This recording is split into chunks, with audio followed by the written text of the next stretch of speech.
As die swaar kry my tref, en die lewe raak donker en my antwoorde en raad raak op, glo dan dat God die skepper en onderhouer van alles is. Glo dan dat Jesus Christus werklik die verlosser is. En as 'n mens op aarde, soos u en ek. Hy het gesterf aan 'n kruis, maar hy lewe. Hy het die dood oorwin en hy is by God, ons advokaat. Hy bepleit ons saak. Hy vertel sy Vader van ons swaar kry en ons nood. Hy pleit om vergifnis as ons foute maak. Hy is ons oudste broer. Hy wag vir ons in die ewigheid. Ons glo ook dat God Gees is, en omdat God Gees is hy by ons teenwoordig. Ons noem hom die Heilige Gees, God se Gees. Hy's in ons. Hy gee aan ons wysheid. Hy gee aan ons sy troos. Dit het die Here beloof en dit het hy gedoen. Ons bely ook dat ons aan 'n kerk glo. Die Here is nie 'n vaal, wollerige entiteit nie. Hy's 'n werklikheid. So werklikheid soos die mens by my, saam met my in die kerk. Die Here kon engele stuur. Hy kon ander wesens gemaak het. Maar hy doen dit nie. Want hy vertrou vir u en my. Om die waarheid te sê, hy het gesê, ek stuur vir julle. Vir u en my. Om sy voete, sy hande, sy mond, sy beursie, sy sakdoek, sy medisyne te wees. Vir mense wat swaar kry. Die kerk is oral. En hulle het hy baie gesigte en tradisies en karakters. Van die kerk van die Here Jesus is hy alleen die hoof. En by daardie kerk skaar ons onsself. Die kerk van Christus. Dit is lekker om te weet, God is nie meer kwaad nie. Nie vir my nie. Nie oor my sonde nie. Nie oor my foute nie. Want ons skuld is die werk van Jesus uitgedelg, weggevee, skoongevee, vergewe. En as ek oud word, en ek word siek, en ek kry swaar, dan weet ek, hierdie lewe is nie alles nie. Daar is meer. Daar is 'n ewige lewe. Daar is herstel. Die herskepping sal voltooi word by die wederkoms van die Here Jesus. Sodat ons liggame sal hê, gereed om by hom te wees vir ewig. As jy dit kan bely, sal jy dadelik weet en agterkom, swaar kry is nie vir altyd nie. Swaar kry raak selfs draaglik, want daar is hoop, want God is regtig ons Vader. Mag jy hom raak sien en sy naam bely, elke dag, ook in swaar kry, maar ook in voorspoed. Mag die Here ons daartoe help. Kom ons sing vonklied nommer 79, verse 1, 4 en 5. U ken die lied. As u Bybels het, ek sien baie mense lees deesdae die Bybel van 'n selfoon af. Ongelukkig is my oë van so aard dat ek nou daai klein lettertjies nie meer lekker oor die weg kom nie. Maar dan is ek dalk maar so 'n bietjie ou skool. Ek hou van 'n boek. Ek hou van bladsye, ek hou van die geritsel, ek hou van 'n nuwe boek selfs. As jy hom oopmaak en die reuk van hom kry. My versmense sê, die internet vee nie 'n karsery te so lekker skoon soos 'n ou tydse koerant nie. So ek dink ons mis 'n bietjie die koerante, ek mis nog al 'n bietjie boeke, die geskrewe teks. En as mense wat sê dit sal nooit uitsterf, jy so deel van mens wees. Maar ek wil sê hulle word minder en hulle word duurder. So mense is maar ook aangewees op die internet en sosiale media om baie dinge te kry. Ons gaan lees uit Jesaja 59. 'n bietjie agtergrond net vinnig. Ekskuus as u dit weet, baie van u ken die Bybels uitstekend en die geskiedenis van elke Bybelboek waarskynlik baie beter as ek. Jesaja word genoem die koning van die profete, of die prins van die profete. Hy praat op 'n besondere manier. J.L. de Villiers het 'n boekie geskryf, die digter, redakteur, woordkunstenaar, wat hy sê, niemand anders kon God se stem so mooi hoorbaar maak, soos die profeet Jesaja nie. Aangrypend, pragtig. Hy skryf, sê Isak de Villiers op 'n ander plek, asof hy langs die Here Jesus gestaan het, terwyl hy tussen 500 en 700 jaar voor Christus is hierdie boeke geskryf. Maar hy praat met 'n realiteit en 'n helderheid oor die verlosser wat moes kom en wat uiteindelik gebore is. Dis er geen wonder nie dat toe Jesus op aarde gekom het, en hy kom daar in sy tuisdorp en hy sê vir hom, lees jy nou slag vir ons die Bybel. Jy het die Bybel oopgemaak. Onder andere by Jesaja 53 en 61. En hy het gesê, vandag is hierdie woord hier vervul. Dat vir hom kwaad geword. Maar Jesus self het Jesaja gekies. Dalk, miskien, omdat dit ook vir hom sy gunsteling boek was. Om Jesaja reg te verstaan, moet ons weet, Jesaja eintlik uit 3 hoofdele bestaan. Hy is eintlik oor 'n tydperk van meer as 250 jaar is Jesaja geskryf. Die eerste klompie hoofstukke tot min of meer by hoofstuk 39 geskryf voor hulle in ballingskap gegaan het. Jy weet, die Here het hulle gestraf. Toe daar groot die wêreldmagte van daai tyd, dat die hulle land kom inneem en mense weggevoer, gaan toesluit. Dat net die mense van mindere belang het agtergebly. Jesaja 40 tot 55 handel oor die tyd toe Israel in ballingskap was, op vreemde plekke, ver van huis af. Hulle het verlang na hulle eie land, na hulle eie tempel ensovoorts. En dan die laaste gedeelte waaruit ons skriflesing kom, is geskryf in die tyd toe Israel teruggekom het onder koning Kores, het hy gesê, gaan julle terug. Toe was die laaste stukkies van Jerusalem en die tempel al 70 jaar voor dit platgeslaan. Daar was niks, dit was ruïnes. Jy kan daardie geskiedenis gaan lees in ander boeke in die Bybel. Esra en Nehemia skryf vir ons daardie geskiedenis. En die hulle kom vol moed terug. Ons is nou terug in ons eie land. Ons gaan ons eie hoofstad, ons eie tempel, kerk gaan ons weer herbou. Ag, my genade. Toe van al die tye was daardie tyd die slegste. Want in plaas van vreugde en voorspoed, beleef hulle verskriklike teenspoed. Droogtes, hongersnood, onderlinge twiste, vyandskap met die bure, bedrog en die ergste van alles, afdwaling. Vergeet hulle van God.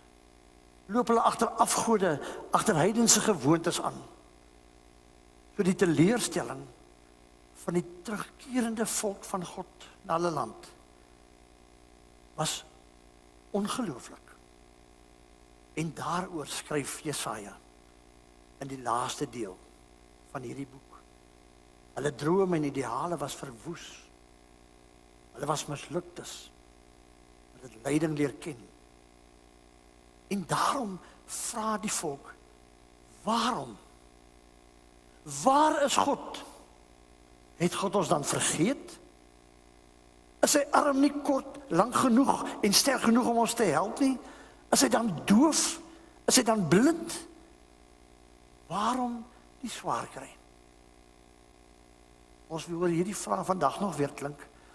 Daarom dat Jesaja so skryf, asof hy vir ons vandag skryf, tydloos. Daarom kom ons begin by Jesaja 59 en ek wil vir u so met 'n voelvlug deur hierdie hoofstuk vat en sê, en kyk wat sê Jesaja vir mense wat soek na God in nood, wat lyding en swaar kry beleef. Hoofstuk 59 vers 1. Kyk, die hand van die Here is nie te kort om te verlos nie. Sy oor is nie hardhorend nie, sodat hy nie kan hoor nie.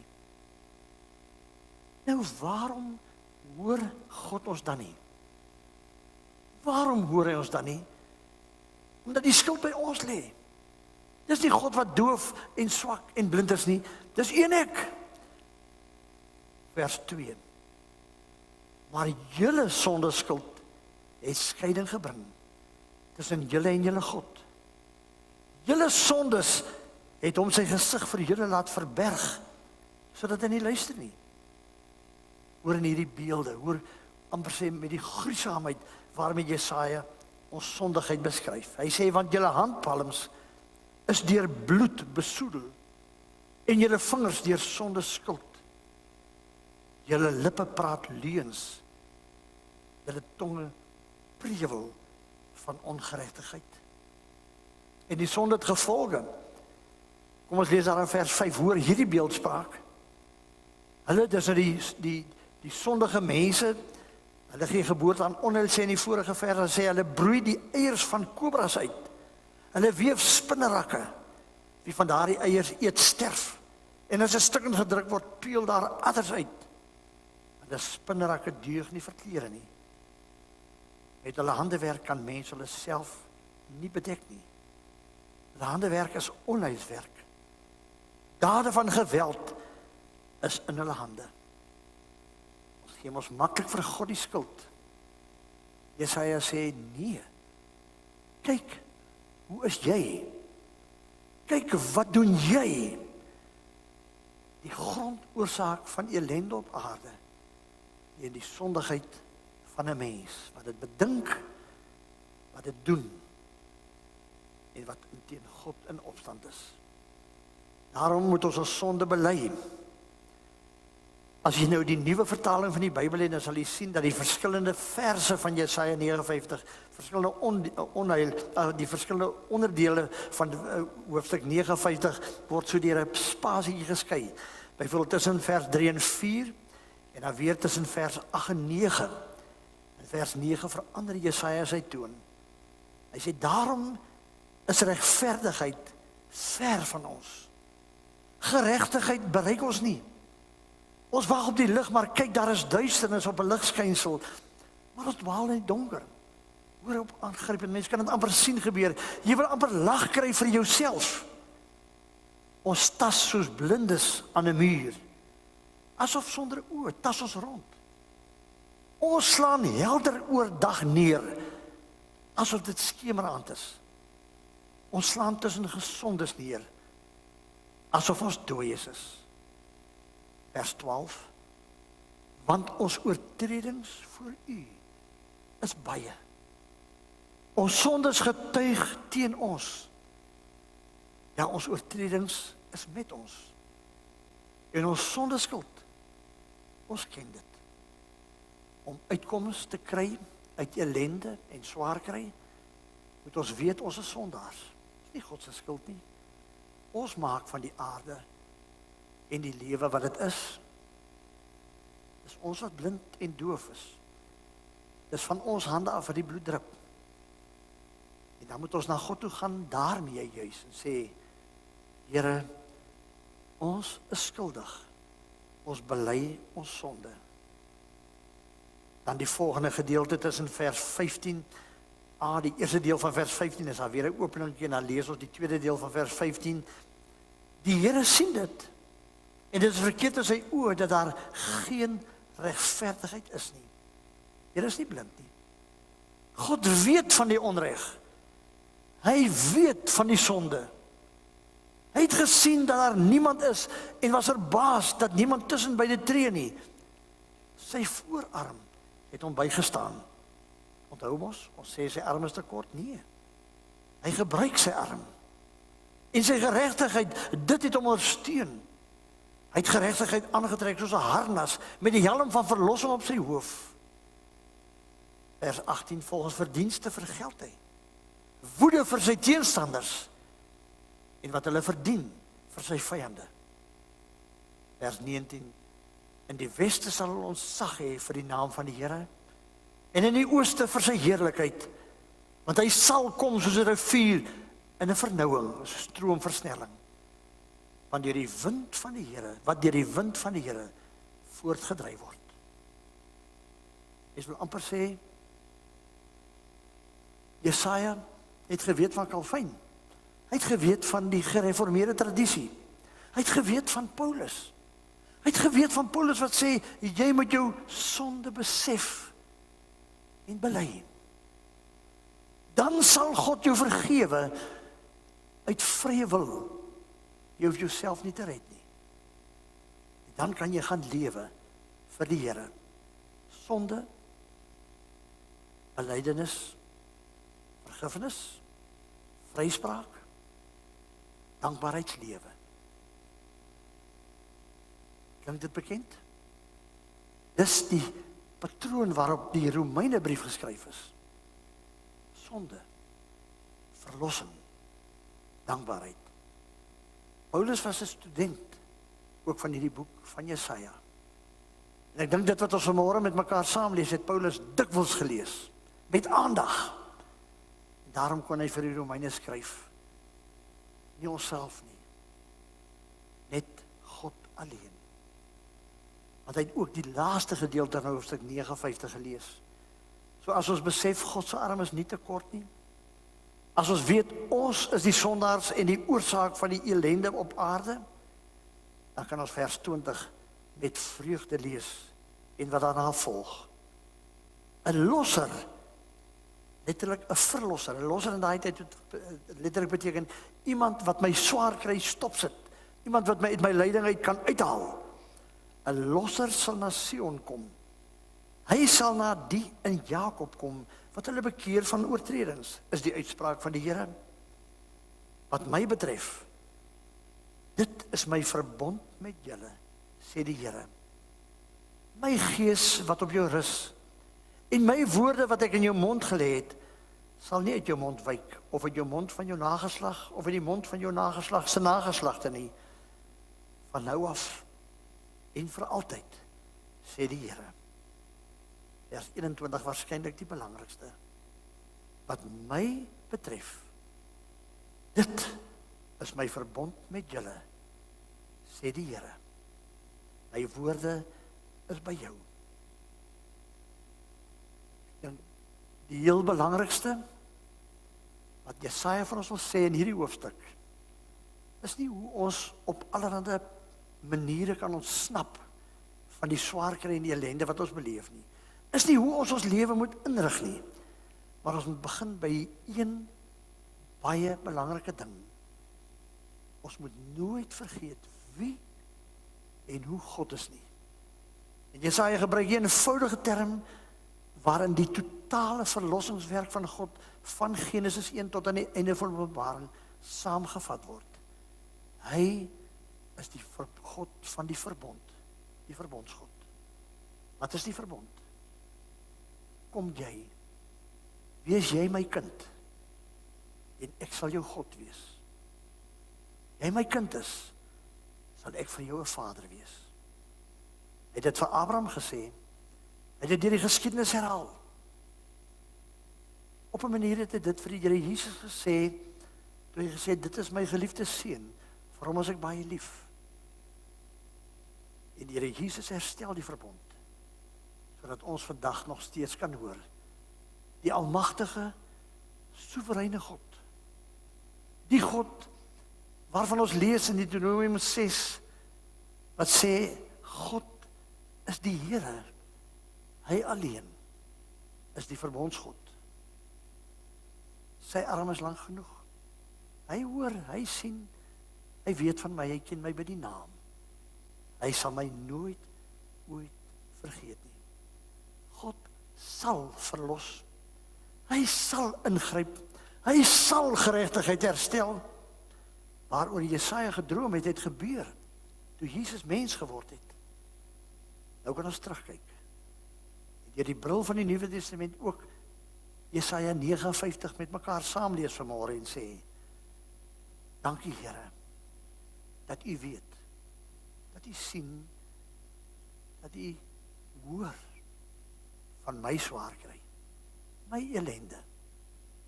En die wonder is, God gee pad nie as dit met my goed gaan nie. Dan is hy dieselfde God. En baie keer is voorspoed gevaarliker as swaar kry. Want dan vergeet ons wie en hoe God eintlik is. Jesaja het dit geweet. In 'n tyd toe dit ellendig gegaan het met die volk Israel. En hy sê vir hulle, God is nog altyd verbind aan elkeen van sy kinders. Mag u dit opnuut hoor. Mag dit vir u iets beteken vanmôre, dat God vir u sê, my arm reik tot by jou. Jou woorde, jou trane, hoor ek en sien dit. Ek weet daarvan. Ek is die een wat ingryp en verlos. Op sy tyd, op sy manier, is God getrou. Altyd. Amen. Hemelse God, vergewe ons ooit dink, u sien nie, u hoor nie, u is nie sterk genoeg nie.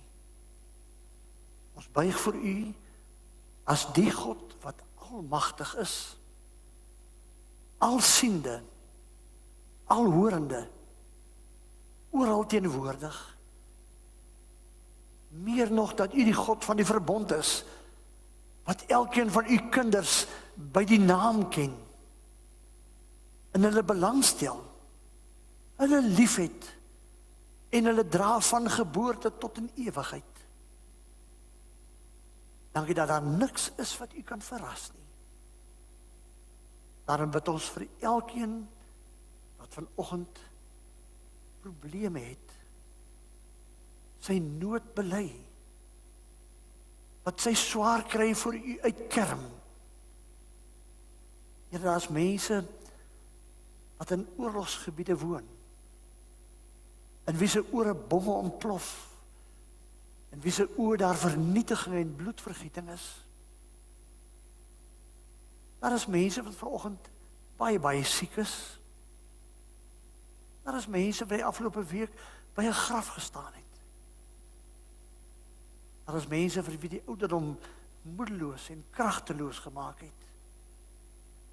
Daar is mense wat slagoffers was van misdaad, wat hulle versla, onreddend agtergelaat het. Daar is mense wat teleurgesteld is in mense op wie hulle vertrou het. Daar is mense wat in gebroke verhoudings leef, wat verlang na kinders, na ouers, na broers en susters. Here, daar is nood op hierdie aarde. Ons weet en bely, ons is maar die oorsaak daarvan, want ons is sondaars. Maar dankie vir u genade, wat baie groter is as ons oortredinge. Here, steek asseblief u hand uit.